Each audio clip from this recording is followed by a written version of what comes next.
Alô, galerinha do Lixmed aí, tudo bem com vocês? Para quem não me conhece ainda, meu nome é Roland Lavigne, sou médico, intensivista e ultrassonografista. Esse canal aqui é voltado para o acadêmico de medicina, para aquele colega que vai fazer prova de residência, que vai fazer revalida, ou mesmo colega mais experiente que queira compartilhar um pouco dos seus conhecimentos conosco.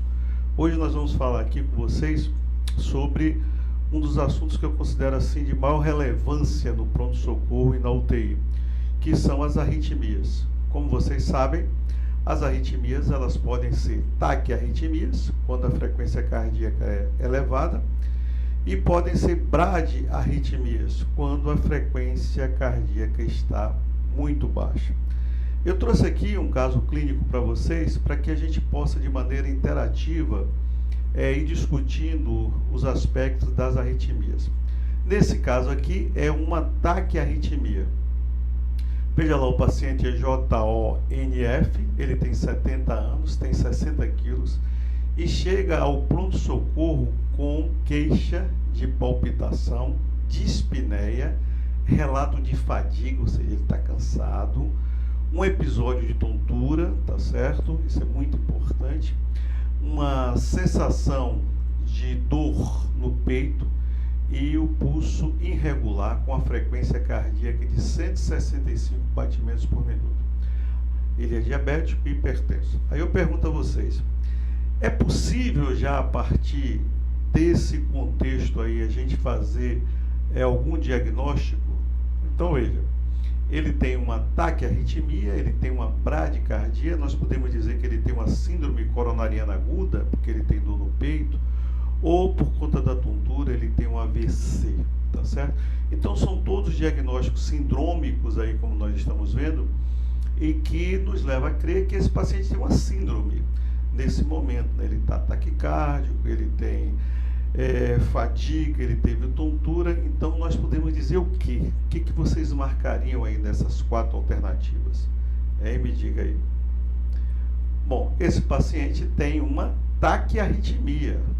Nesse momento a gente pode tão somente dizer que ele tem uma taquiarritmia, tá certo? Os outros diagnósticos são possíveis, mas nesse momento, sindromicamente, a gente só pode dizer que esse paciente tem uma taquiarritmia. Até aí tudo bem? E as taquiarritmias, como vocês sabem, podem ser N. Elas podem ser de origem supraventricular e pode ser de origem ventricular, tá certo? Então vamos lá.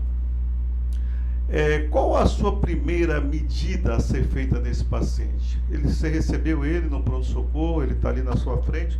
O que você faria imediatamente com ele para você começar a fazer a abordagem propedêutica e terapêutica para ele? O que vocês fariam? Vocês entubariam ele? Vocês fariam monitorização, veriam se ele está precisando de oxigênio e pegariam uma veia calibrosa? Já faziam uma cardioversão elétrica ou fazia um eletrocardiograma? O que vocês fariam? Vamos lá. Nesse caso a gente não tem muito tempo para pensar, tem que responder e agir, não é verdade? Então, nesse caso aí, nós teríamos que fazer 2 coisas concomitantes. A gente ia fazer a monitorização dele, ia checar a oximetria, ia pegar uma veia e ia pedir um eletrocardiograma. Então, veja que no pronto-socorro e na UTI as coisas são muito dinâmicas. Então, a gente vai fazendo as coisas a depender da necessidade, a depender da gravidade do paciente e do caminho que nós devemos tomar com ele. Então, monitorização, oximetria e veia sempre, tá certo? E nesse caso específico, é importante que nós fizéssemos um eletrocardiograma para a gente ver qual tipo de arritmia que esse paciente tinha, tá certo? Seguindo aqui, galera. Bom, após o exame físico, a monitorização e o acesso venoso, medimos a glicemia dele, que era de 120 miligramas por decilitro. É importante toda a admissão se fazer glicemia capilar, porque é um dos fatores de confundimento dos mais importantes que a gente tem que afastar na hora que a gente está recebendo o paciente ali, tá certo? A escala de coma de Glasgow dele era de 15, ele tinha 4 de abertura ocular, 5 de resposta verbal e 6 de resposta motora. Então, o máximo, ou seja, ele tinha ele não tinha nenhum tipo de rebaixamento de nível de consciência. E a pressão arterial era de 170 por 100 milímetros de mercúrio. A frequência cardíaca, 170 batimentos por minuto. O pulso era fino e irregular. Ausência de onda P. Frequência respiratória de 22. Realmente ele estava um pouco taquipneico, além da taquicardia. Tinha uma saturação de oxigênio 96%, então não estava precisando de oxigênio. E o eletrocardiograma era o que nós estamos demonstrando aqui do lado, era esse eletro aqui, ó, tá vendo? Esse eletro aqui. Então observe, e aí o paciente foi admitido na UTI, né? Levaram ele do pronto-socorro para a UTI. Observe que esse eletro aqui, ó, ele tem um microserrelhamento, ó, que eu vou explicar o que é isso, e não tem onda P. Em todas as derivações, ó, tanto as derivações inferiores, como laterais, como precordiais, não tem onda P. Agora tem um microserrelhamento, tá vendo? Então, de posse desse eletro aqui, o que vocês diriam? Que ritmo é esse aí? Vamos lá? Isso seria uma fibrilação atrial, seria um flutter atrial, seria uma taquicardia atrial paroxística ou uma taquicardia sinusal? Então vamos lá, para ser taquicardia sinusal era necessário que tivéssemos onda P, tá certo? Para ser uma taquicardia paroxística era importante que tivesse um QRS, tá certo? Com distâncias uniformes. Veja que a distância dos QRS são diferentes, ó. Você tem um aqui mais estreito, um aqui mais alargado, então esse aqui já está alargadinho, tá vendo? Então as distâncias do QRS não são iguais para a gente pensar em taquicardia atrial paroxística. No flutter, a gente teria que ter duas ondas, né? A onda T seguida da onda M. Veja que isso aqui não é T seguido de M, isso aqui é microserrelhamento, né? Que eu vou explicar o que é que acontece. E por fim, ficou aqui a fibrilação atrial, que realmente é um eletro sem onda P, com microserrelhamento, e o QRS são variados. A distância de um QRS para outro tem tempos variáveis. Então, o que vocês marcariam aí nesse caso? Fibrilação atrial, tá certo? Fibrilação atrial, galera, é a arritmia supraventricular mais comum que existe no pronto-socorro e na UTI. Então, sempre vocês vão se deparar com essa entidade. Vocês têm que estar preparados para tratar essa entidade. Esse microserrelhamento que nós estamos vendo aqui, ó, isso é decorrente de quê?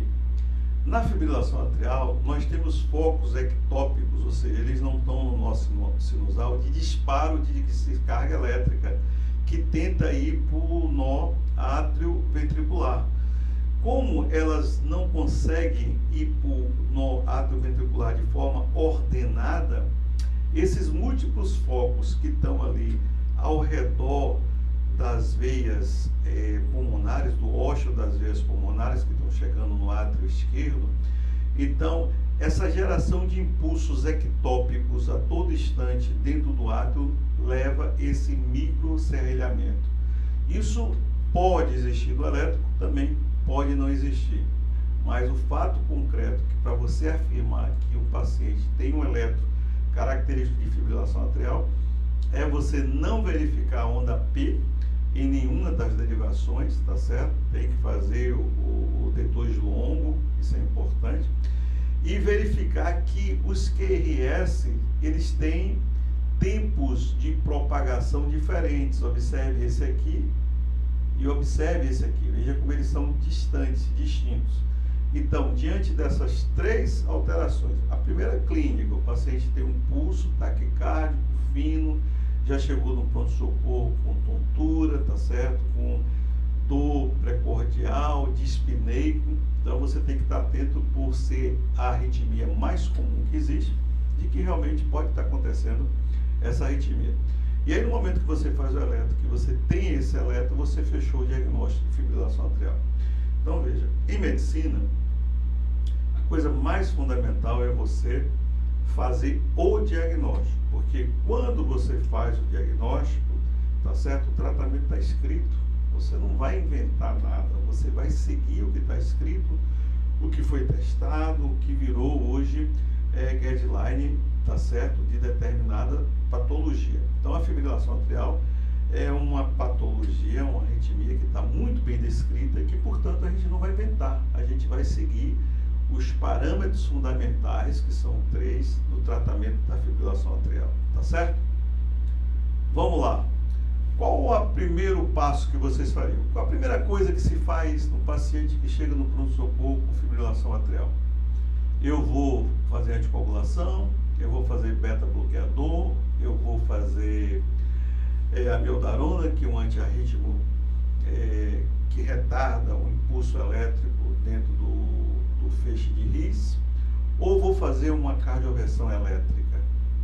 Então, veja, eu estou perguntando a primeira medida que você faria. Lembre-se que o fato do átrio estar fibrilando, tá certo? Ele está se mexendo a todo instante, através da propagação de focos anômalos, né, de descargas elétricas. Então, o átrio está se tremendo, fibrilando mesmo, fibrilando. Então, isso gera uma probabilidade, uma possibilidade, tá certo? Principalmente se o paciente é mais idoso e se tem comorbidades, como esse aí tinha, diabetes, hipertensão, de formação de trombos. Então, lembre-se, a primeira coisa, então, vocês responderiam o quê? É você fazer a anticoagulação. A anticoagulação porque você precisa evitar a formação de coágulos, de trombos dentro do átrio. Porque uma vez esses coágulos estando no átrio do paciente, eles podem adentrar o ventrículo e subir, tá certo? Pela aorta, e um dos eventos que nós conhecemos que acontece no paciente que tem fibrilação atrial é acidente vascular encefálico e também acidente vascular entérico, né? Trombose mesentérica é muito comum nos pacientes que têm fibrilação atrial não tratados com anticoagulação. Então, a primeira coisa do tripé da fibrilação atrial é a anticoagulação. Então, se o paciente chegou, você fez o diagnóstico de fibrilação atrial, você vai fazer 1 miligrama por quilo de peso de enoxaparina, tá certo? Em 2 doses, e você vai anticoagular seu paciente. Então, a primeira dose ele já leva naquele momento ali no pronto-socorro, quando você acabou de receber. Se ele já for anticoagulado, é outra história. Na anamnese você vai colher se o paciente já tem algum tipo de anticoagulação com anticoagulante oral, tá certo? Bom, seguindo aqui. E qual seria o segundo passo no tratamento? Mais uma vez, anticoagulação, controle da frequência cardíaca, ablação ou cardioversão elétrica. Qual a segunda coisa que você faria? Lembre-se que esse paciente tem uma frequência cardíaca muito elevada, tá certo? E que a frequência cardíaca muito elevada faz com que o coração não se encha na diástole, né? Ele não tem tempo de se encher. E o coração não se enchendo na diástole, a gente chama que esse paciente terá um volume diastólico final muito baixo e, por conseguinte, vai fazer um volume sistólico também baixo. Dessa forma, ele fará um débito cardíaco baixo também, e isso pode levar à hipotensão, tá certo? Veja que aquele nosso paciente tinha uma pressão alta, então não tinha hipotensão, porque ele tinha mecanismos compensadores, tá certo? Para manter a pressão arterial. No entanto, se a gente não controlar essa frequência cardíaca desse paciente, ele poderá fazer diminuição do volume diastólico final do ventrículo esquerdo, produzir menos volume sistólico e, por conseguinte, diminuir o débito cardíaco, diminuir o índice cardíaco e levar à hipotensão. Então, a segunda coisa que nós temos que fazer é controle da frequência cardíaca. Existem inúmeros, tá certo, antiarrítmicos para você controlar a frequência cardíaca. Se esse paciente tem um coração bom, ou seja, se a fração de ejeção dele prévia era boa, tá certo, a medicação de escolha vai ser um beta-bloqueador. E habitualmente nesses casos a gente usa o metoprolol, que é um excelente beta-bloqueador no sentido de que a gente possa controlar a frequência cardíaca. Então, número 1, anticoagulação. Número 2, controle da frequência cardíaca. Esse é o segundo passo. Vamos então para o terceiro passo. O que vocês fariam no terceiro passo? Anticoagulação, controle da frequência, cardioversão química ou elétrica, ou já fazia uma desfibrilação desse paciente? Desfibrilação não, né, gente? A gente vai matar o paciente, né? A gente quer que o nosso paciente, saia jóia. Então, nós não vamos desfibrilar. Só se desfibrila, tá certo? Ritmos sem pulso. Isso aí, pra vida, viu? Só se desfibrila ritmos sem pulso. Tem uma exceção, mas que não é o caso aqui agora. Então, desfibrilação, nunca.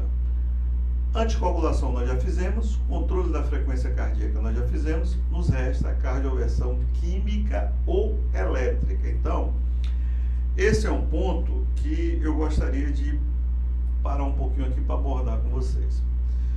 Veja, no paciente que tem instabilidade hemodinâmica ou disfunção orgânica, tá certo?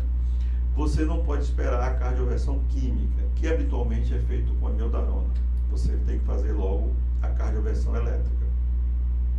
Sim, Roland, e o que é instabilidade hemodinâmica? Instabilidade hemodinâmica, o paciente já tem, por conta de uma frequência cardíaca elevada. Entretanto, ele está conseguindo manter a pressão arterial. E eu posso fazer uma gasometria e verificar, tá certo, se o lactato desse paciente está normal. Esses parâmetros estando normais, eu tenho tempo e posso optar por uma cardioversão química com a instalação de amiodarona. A gente faz a dose de ataque e logo depois a dose de manutenção. Tá bom até aí? Agora, quando o paciente tem uma instabilidade hemodinâmica com hipotensão ameaçadora à vida, 7/4, taquicárdico 170, eu não tenho que esperar. Eu tenho que fazer a cardioversão elétrica para a correção do ritmo, porque esse paciente, se eu não cardioverter ele eletricamente, ele poderá degringolar, descompensar, e não é isso que eu quero. Mas no nosso paciente, a primeira proposta seria que ele está com a pressão normal e ele não tem disfunção orgânica. Outro caso, o paciente chega, tá certo, com instabilidade hemodinâmica, mas ele tem uma disfunção orgânica, ele está rebaixado, ele está lá com Glasgow de 11, de 12, tem rebaixamento do nível de consciência. Então, eu também, nesses casos, tenho que considerar a cardioversão elétrica, porque aquela taquicardia, e aí você vai colher a história, está acarretando em uma disfunção orgânica, que é o rebaixamento do nível de consciência, com a escala de Cohen de Glasgow de 10, de 11, de 9, não sabemos. Então, fique atento. Estabilidade hemodinâmica e disfunção orgânica, você deve considerar a hipótese de uma cardioversão elétrica. Tá certo, galera? Seguindo aqui. Bom, o nosso paciente recebeu a primeira dose de enoxaparina, que a gente falou lá atrás, 60 miligramas de 12 em 12 foi a prescrição. Foram feitas 4 doses de metoprolol, 5 miligramas em cada dose, que a gente dilui ali em 20 ml, faz devagarzinho e fica do lado do paciente. Você só pode fazer beta-bloqueador venoso quando você está do lado do paciente, o paciente monitorizado, porque cada paciente tem uma resposta. Por isso que não se faz o metoprolol de uma vez, você faz uma dose, observa, tá certo? Aí, se precisar da segunda, você faz, se precisar da terceira, você faz. No caso do nosso paciente, nós fizemos 4 doses. E iniciamos a amiodarona de ataque, isso aí já foi para a cardioversão química, tá certo? Fizemos 300 miligramas, 2 ampolas.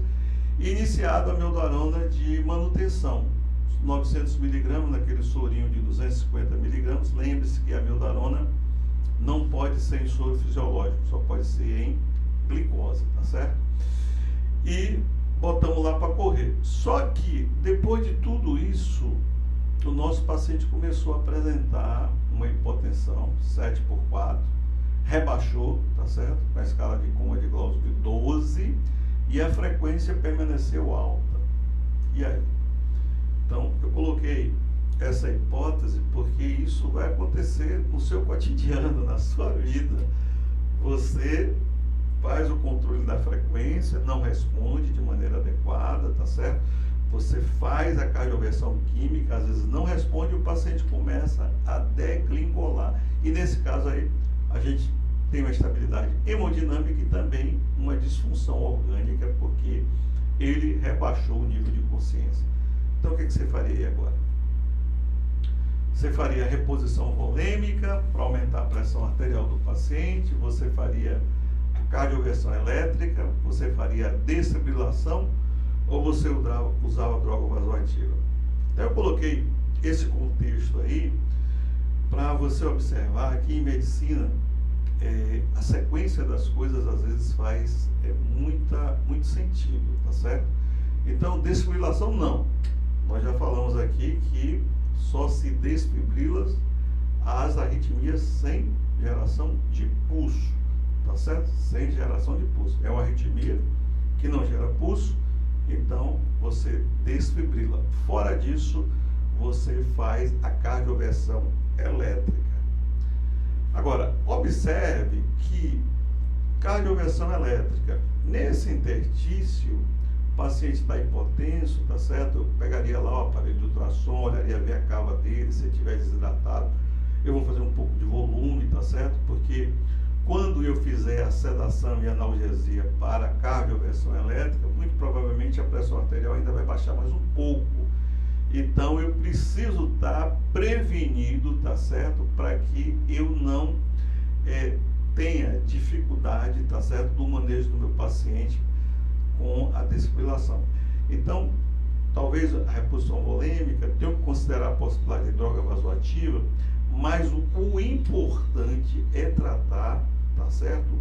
A doença de base. A doença de base é a fibrilação. No momento que eu mudo do ritmo de fibrilação atrial para o ritmo sinusal, consequentemente, todos os efeitos deletérios que o paciente está tendo em função daquele ritmo anárquico, nós vamos estar corrigindo, e lógico que o volume sistólico vai aumentar, o débito cardíaco vai aumentar e, por conseguinte, a pressão arterial vai aumentar. Então, nós tivemos aí uma situação em que o nosso paciente, nós optamos inicialmente por uma cardioversão química, mas ele não melhorou e a gente partiu para uma cardioversão elétrica.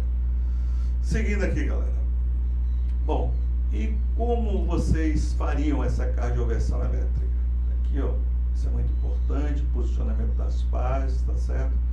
Aqui é o externo, aqui é o apical. Eles têm que estar bem posicionados porque o choque, tá certo? Tem que passar de um lado para o outro. Quando a gente fala em cardioversão, qual é a diferença de cardioversão elétrica para desfibrilação? Na cardioversão, a gente tem que ligar a sincronização do equipamento. Por quê? Porque o choque vai acontecer no momento que está um QRS sendo abordado, tá certo? No momento que um QRS está sendo abordado. Então, é nesse momento aqui que vai acontecer o choque. Por isso que ele é sincronizado. O choque tem que acontecer em cima do QRS. Ou para que haja, tá certo? Aquela despolarização que está sendo feita ali naquele momento seja revertido e na próxima repolarização na onda T, esse ritmo já seja através do nosso sinusal. Entenderam aí por que a gente faz a cardioversão elétrica sincronizada? Quando você fala em cardioversão, já subentende-se que é sincronizada, porque tem que ser. No entanto, é importante chamar a atenção da sincronização para pedir um enfermeiro ali na hora para ligar o modo sincronizado, porque senão você não estará fazendo cardioversão e sim desfibrilação. E, habitualmente, tá certo? a cardioversão elétrica na fibrilação atrial pode começar em 100 joules e pode ir até 200, a depender de cada paciente. Mas geralmente a gente começa com 100 joules e geralmente o ritmo volta para sinusal, tá certo? E você não precisa ampliar para 200 joules. Aqui eu botei a foto, mais uma vez, do desfibrilador para você, na hora que for pegar as pás, pegar certinho o modo que fica no externo e o modo que fica no ápice do coração, tá certo? Bom, seguindo aqui, minha galera linda. E aí, estão gostando da aula?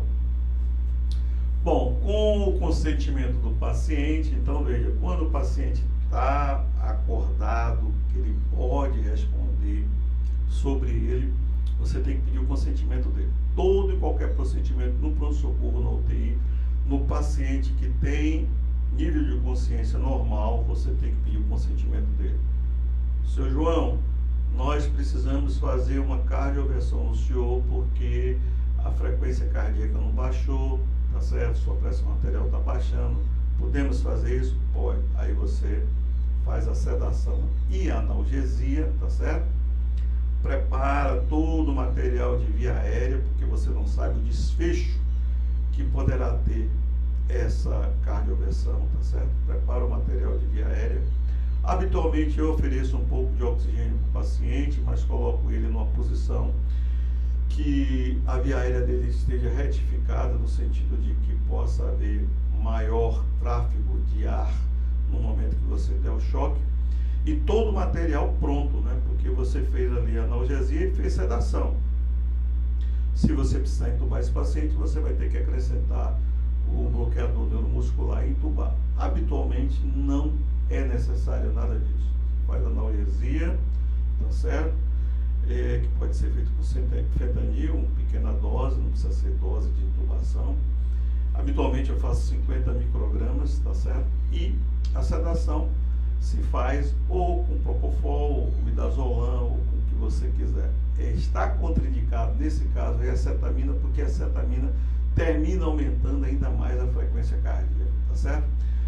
Então vamos lá, nosso paciente foi realizado o procedimento para proteção de via aérea e oferta de O2. Foi sedado com propofol e analgesia com fentanil. Foi aplicado um choque sincronizado, veja lá, de 100 joules com o retorno ao ritmo sinusal imediato. A frequência era de 60 batimentos. Olha que massa! É muito gratificante. Na hora que você faz a cardioversão no paciente, que você olha ainda no equipamento de cardioversão, tá certo? Não precisa ter o traçado eletrocardiográfico com os eletrodos. Você fica ali com a pá e você vê, tá certo? O ritmo voltar sinusal com a onda P. E depois você pede ao seu enfermeiro para fazer o eletro e você vê essa coisinha linda aqui, ó, chamada onda P. Estou passando o mouse aqui em cima dela, que é a onda característica da contração atrial, tá certo? E que faz com que o restante da quantidade de sangue que está no átrio, que não conseguiu passar pela atividade passiva, o enchimento passivo, na contração atrial, essa quantidade de sangue que varia em torno de 25%, termina baixando para os ventrículos, tanto direito como esquerdo. Seguindo, galera, qual o próximo passo que você faria no nosso paciente? Eu coloquei ali um eletrocardiograma, anticoagulação crônica, ou seja, você iniciou a anticoagulação com enoxaparina, mas você vai precisar manter esse paciente anticoagulado, não é? Monitorização hemodinâmica e a dosagem da gasometria arterial. O que você faria? Eu faria todos, né? Eu faria outro eletro, tá certo? Para documentar o retorno do ritmo sinusal. Eu faria uma variação do paciente através do Cardiovasc 2 para ver a probabilidade que ele tem de eventos cardioembólicos, tá certo? E o nosso paciente ali, ó, por si só, veja aqui, ó, tem a idade avançada, ele já ganha 2 pontos, ele é hipertenso, ganha mais 1, ele tem na idade aqui tem diabetes, tem mais um, ou seja, ele tem 4 pontos no cardiovascular, né? Então, ele 5 pontos no cardiovascular. Então, ele é de alto risco, tá certo, para eventos cardioembólicos. E geralmente esses pacientes que têm fibrilação arterial, que são idosos, têm diabetes, pode olhar, fazer um Doppler lá de carótida dele, ou um Doppler das artérias do membro inferior, então vai estar cheio de placa lá. Então isso é um fator a mais contribuinte à doença vascular e em artéria periférica ou placa em aorta. Seguindo, galera, aqui um pouquinho da fisiopatologia, né, da fibrilação atrial. É um evento que tem, assim, vários mecanismos, mas o principal de todos é esse aqui, ó. Alteração estrutural do átrio. Ou seja, é um paciente que às vezes tem alguma estenose mitral, ou uma insuficiência mitral, tá certo? Ou mesmo uma doença na válvula aórtica. Ou seja, qualquer doença estrutural que possa gerar modificação de conformação anatômica dos átrios. Isso pode levar à fibrilação atrial. Tem aqueles pacientes que têm disfunção elétrica, tem aqueles pacientes que têm focos ectópicos, já nascem assim. Tem os pacientes que podem fazer reentrada, tá certo? Que eu não quero entrar no mérito aqui. E o estresse oxidativo e inflamatório são fatores de risco. Então, o paciente, por exemplo, que tem sepsis, em que os marcadores inflamatórios estão lá em cima, descarga de todo tipo de precursor de inflamação, então esses pacientes têm uma probabilidade maior de desenvolver fibrilação atrial. Então, lembre-se desses riscos e da fisiopatogenia que pode ocorrer na fibrilação atrial. Bom, a classificação está aqui, ó. Ela pode ser paroxística, ela pode ser persistente ou ela pode ser permanente. Paroxística, episódios autolimitados com término espontâneo. O cara tem lá, batidazinha, volta ao normal, nem prestou atenção que teve. Persistente, são episódios de FA que duram mais do que 7 dias. E permanente é aqueles pacientes que ficam por mais de 12 meses, que já têm diagnóstico e que são de difícil restauração do ritmo sinusal. Tem outra coisa importante. Às vezes, o paciente tem uma FA crônica que está gerando um bom débito cardíaco, tá certo? Ele está anticoagulado, então você não precisa ficar nessa agonia de querer voltar o paciente para ritmo sinusal. O ritmo sinusal você busca na FA aguda, né? Naquele paciente que acabou de chegar no pronto-socorro e que não tem história prévia de FA diagnosticada anteriormente. A prevalência é importante porque a gente sabe que a FA aumenta com a idade, tá certo? Estima-se que 2 a 3% da população possa ter fibrilação atrial e que com acima de 80 anos, muito provavelmente 10 a 15% poderão vir a ter, tá certo, fibrilação atrial. Pode observar, os pacientes com sepsis que entram na UTI, geralmente eles desenvolvem fibrilação atrial por aqueles mecanismos que a gente falou. A parte elétrica fica ruim, o fio começa a descascar, tá certo? Há muitos fatores inflamatórios contribuintes e o paciente desenvolve fibrilação atrial. Fator de risco, olha lá. Os fatores de risco estão associados ao desenvolvimento de fibrilação atrial, incluindo idade avançada, hipertensão arterial, doença cardíaca estrutural, diabetes mellitus, obesidade, doença pulmonar obstrutiva crônica, DPOC, distúrbio da tireoide, sim, ó, distúrbio da tireoide. Todo paciente que tem fibrilação atrial tem que ser sua tireoide avaliada. E consumo excessivo de álcool, tá certo? São, além da história familiar, são fatores de risco para que o paciente tenha fibrilação atrial. Impacto econômico, né? Veja aí, o nosso Sistema Único de Saúde do nosso país, a gente recebe todo dia, todo instante, pacientes com fibrilação atrial. Isso é um custo importante para a sociedade, tá certo? Porque quem paga somos nós. Então, se evitar os fatores de risco, é por isso que a gente preza que o SUS seja atuante, principalmente na sua base, para que a diabetes seja corrigida, a hipertensão seja corrigida, a doença arterial, tá certo, seja corrigida, para que a obesidade, para que os nossos pacientes não cheguem a ter fibrilação atrial para estarem no leito de UTI, porque isso é muito caro para o país e quem paga essa conta somos todos nós, tá certo, galera? E o tratamento, eu já falei, que é o tripé, tá certo? Anticoagulação, controle da frequência cardíaca e cardioversão, que pode ser química ou elétrica. Reitero que nos pacientes que têm fibrilação atrial crônica e que eles estão gerando um bom débito cardíaco, tá certo?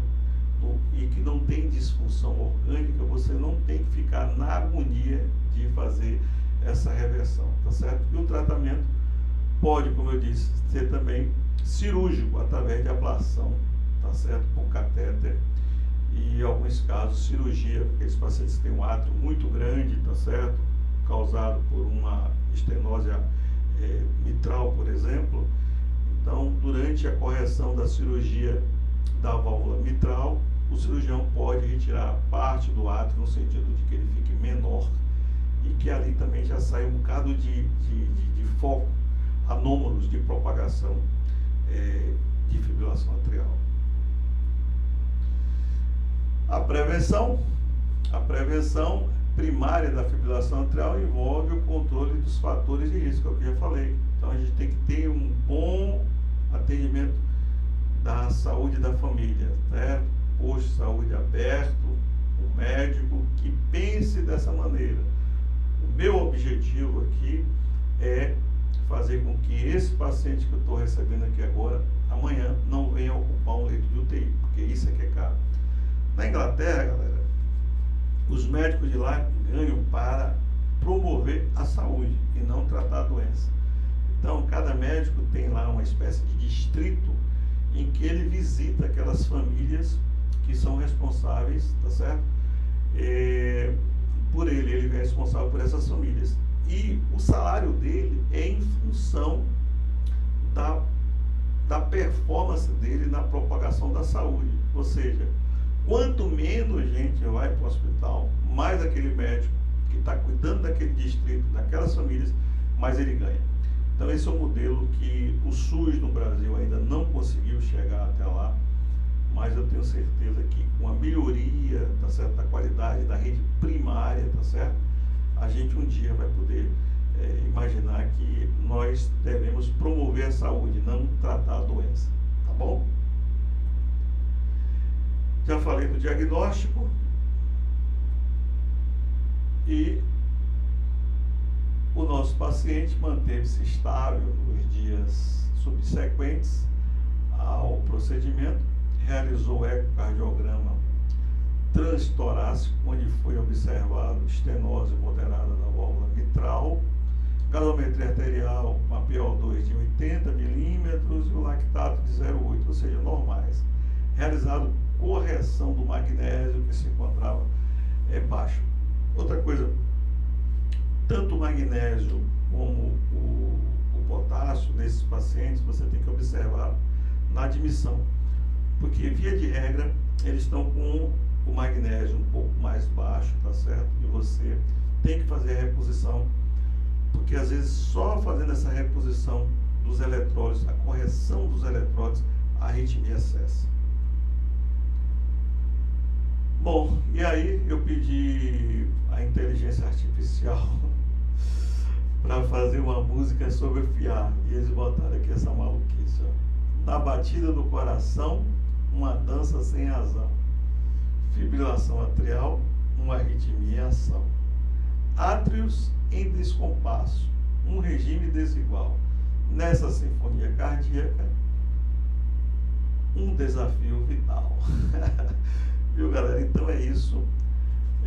Quero agradecer a vocês, tá certo? Pela pela oportunidade, mais uma vez, de falar com vocês aqui sobre um ritmo que eu considero tão importante, tá certo? Uma patologia muito habitual no nosso meio. Quero agradecer a vocês, o nosso canal tem crescido muito, mas eu gostaria de pedir a vocês aí para se inscreverem no canal, dar um like aí nesse vídeo, tá certo? Compartilhe esse vídeo com a galera, tá certo? Põe o sininho aí para vocês serem notificados de novos conteúdos que nós vamos produzir. E eu tenho certeza que esse modelo que nós estamos aqui trabalhando com vocês, de fazer perguntas com caso clínico, tá certo? De interagir de certa forma, é muito bacana. Então deixa aí um comentário também, perguntando alguma coisa, e tenho certeza que a gente está aqui para ajudar vocês, e essa interação entre a gente é muito bacana. Fiquem com Deus, até o próximo caso clínico, e curtam aí também os vídeos curtos, né, os shorts que a gente tem feito, no sentido de fazer perguntas, alguma curiosidade dentro da UTI. Enfim, nosso canal está muito bacana, ele é muito diversificado, mas sempre com o objetivo de produzir conteúdos que possa ajudar você a entender essa questão de como tratar esses pacientes duramente enfermos, tá bom? Fiquem com Deus, até a próxima, se Deus quiser. Um abração a todos.